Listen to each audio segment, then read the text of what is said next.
I know you talk about wanting to give back the lessons that you've learnt to the MMA fighters that you coach, or be that person that you wish was around when you were 16 or just starting out. What would you say is the biggest thing you've learnt from your MMA career, which you hope to pass on?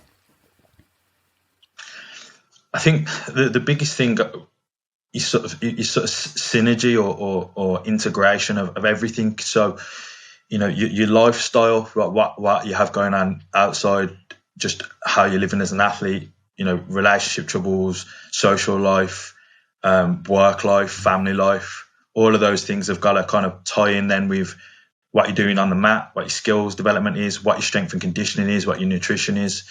They're not all separate pieces, and you just push the button on one and train really, really hard.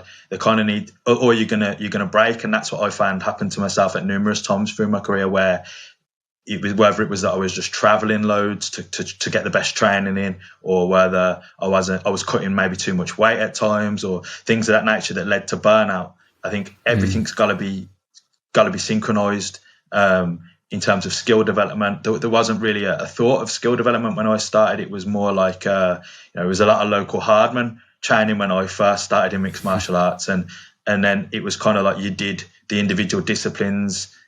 There's never been kind of like an actual synchronized program. There are now, probably the past 3 or 4 years. There are really good mixed martial arts programs in the UK, but I think passing things on is trying to get all things in check of your life, and perhaps having someone overseeing a little bit from an outside in. I have athletes now regularly that they're working 40-hour work weeks, and they're saying, "Oh, I want to do more here or here," but they're exhausted, they're run down, and sometimes it's taking something away. For others that don't work hard enough, it might be adding a little bit more. So it's just having sort of kind of an overarching theme that it's not.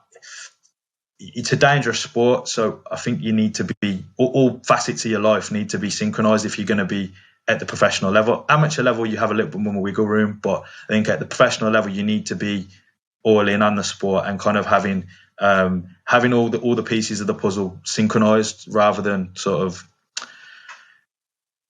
not linking. Like, your nutrition's terrible, but you're going training 3 times a day, or you're not sleeping, or you're working a 40-hour work week, or you're traveling 4 hours to training every day. Something's going to give sooner or later. And most of the problems in my career have come from like one of those things being missing at one point in time.